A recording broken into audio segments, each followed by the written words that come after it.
1/2 kilo mutton நல்லா wash பண்ணி 3 time wash பண்ணி மஞ்சத்தூள் போட்டு குக்கரில் வேக வச்சுக்கலாம். இதில் பாதி அளவு தண்ணி வச்சு, இதில் மூழ்கெல்லாம் வேண்டாம், பாதி அளவு தண்ணி வச்சு ஒரு 4 விசில் வச்சு எடுத்து வச்சுக்கோங்க.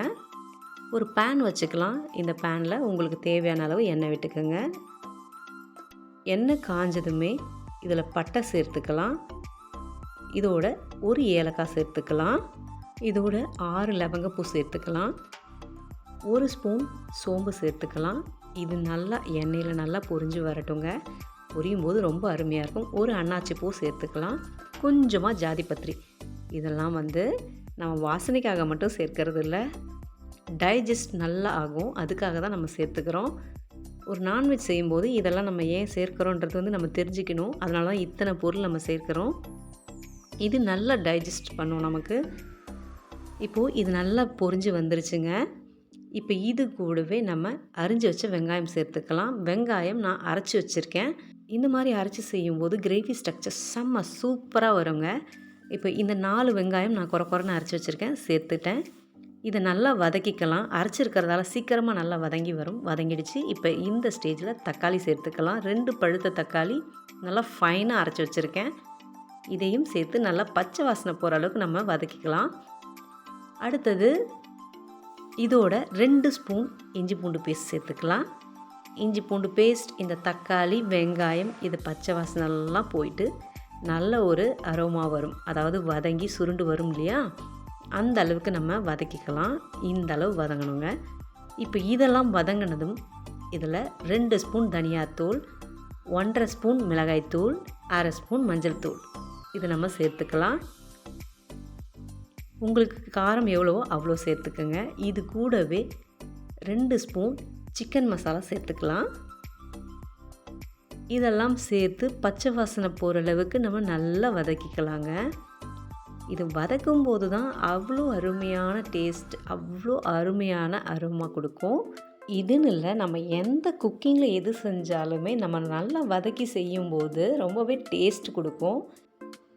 இப்போது இதோட பச்சை வாசனை எல்லாமே போயிடுச்சுங்க. ரொம்ப நல்லா வதங்கி வந்துருச்சு.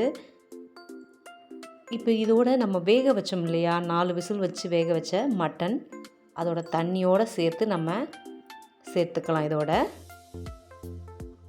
சேர்த்துட்டு இதை நல்லா வதக்கி விடுங்க. இதையும் நல்லா கொதி வரட்டுங்க.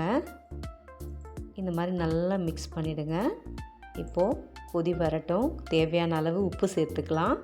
வேக வைக்கும்போது உப்பு சேர்க்கலை, இதில் கிரேவியிலே வெந்து உப்பு சேரும்போது தான் அந்த கறி ரொம்ப டேஸ்ட்டாக இருக்கும். அதனால் எனக்கு தேவையான உப்பு இந்த ஸ்டேஜில் நான் சேர்க்குறேன். இந்த ஸ்டேஜில் சேர்த்து நல்லா மிக்ஸ் பண்ணிவிடுங்க.